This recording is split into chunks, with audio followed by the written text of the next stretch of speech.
Sir మీ పేరండి? నా పేరు బోడం వెంకట్రావు. ఎక్కడి నుండి వచ్చారండి? మేము ఏలూరు నియోజకవర్గం నుంచి వచ్చామండి. ఏలూరు నియోజకవర్గం నుండి వచ్చారు కదా, అమరావతి చూసారు, ఎలా అనిపిస్తుంది అమరావతి? అమరావతి కన్నుల పండుగగా ఉందండి మాకు. మళ్ళీ ఇంత కళ వచ్చినందుకు మేము చాలా సంతోషిస్తున్నాం.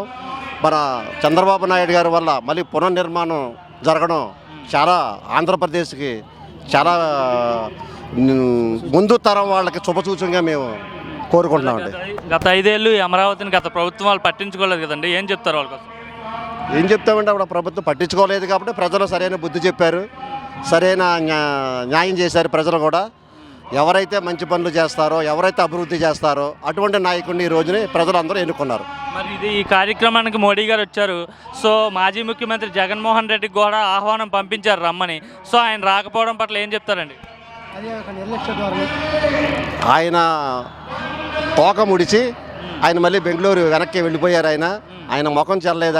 ఆయన మంచి పనులు చేసుంటే అదే ఈ రైతుల్ని, ఈ అమరావతి రైతుల్ని ఇంత బాధ పెట్టకుండా ఈ రోజునే వాళ్ళకి చంద్రబాబు నాయుడు గారు ఏదైతే ఎక్సైజ్ నిర్ణయించారో అది ఇచ్చుంటే ఇక్కడ అమరావతిని పునర్నిర్మాణం గత ప్రభుత్వం చేసినట్టు వాళ్ళు కూడా చేసుంటే ఈ రోజున ఆయనకి ముఖం చెల్లడానికి ఆస్కారం ఉండేది.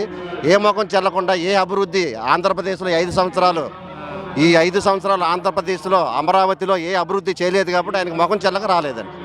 అంటే మరి ఇదే రాజధాని శ్మశానం అన్నారు, ఎడారి అన్నారు, అడవి అన్నారు, ముంపు వస్తే వర్షం వస్తే మునిగిపోద్దని చెప్పారు. సో మరి చూశారు కదా, మీకు ఏమనిపిస్తుంది? నిజంగా అట్లానే ఉందా? ఎడారిలా ఉందా? శ్మశానంలో ఉందా? ఎడారిలాగా లేదు, శ్మశానంలా లేదు, సస్యశ్యామలాగా ఉంది. దీని చంద్రబాబు నాయుడు గారు అమరావతి ఒక బ్రాండ్ని దూరదృష్టితో ఆలోచించి పెట్టారు. ఈ యొక్క ప్లేస్ని అటు విజయవాడ, అటు గుంటూరు నడిబొడ్డు మధ్య రకంగా అమరావతిని ఏర్పాటు చేశారు. అంటే రెండు కూడా జంట నగరాల్లాగా మొత్తం ప్రాంతం అంతా అభివృద్ధి చెందాలని ఆయన ముందు చూపుగా ఆయన విజన్ ఇది. అంటే మరి ముందు రోజుల్లో ఇది బాగా డెవలప్ చేస్తారా, లేదంటే మళ్ళీ ఎట్లా ఉండిపోతుంది అంటారా? చాలా డెవలప్ చేస్తారు. ఆయన ఒక విజన్ వ్యక్తి అని ఇందాక చెప్పాను మీకు నేను. ఆ విజన్ ప్రకారంగా 247 ఆయన విజన్ పెట్టుకున్నారు.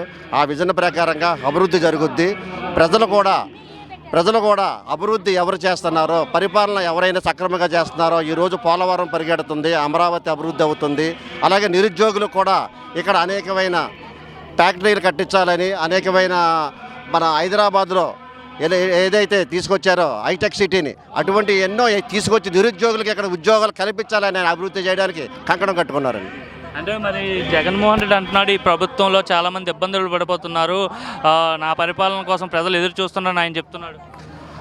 ఆయన బటన్ నొక్కడానికి, ఆయన ఎప్పుడు చేతులు బటన్ నొక్కడానికే పనిచేస్తాయండి. ఆయన అభివృద్ధి చేయడానికి పని చేయవండి.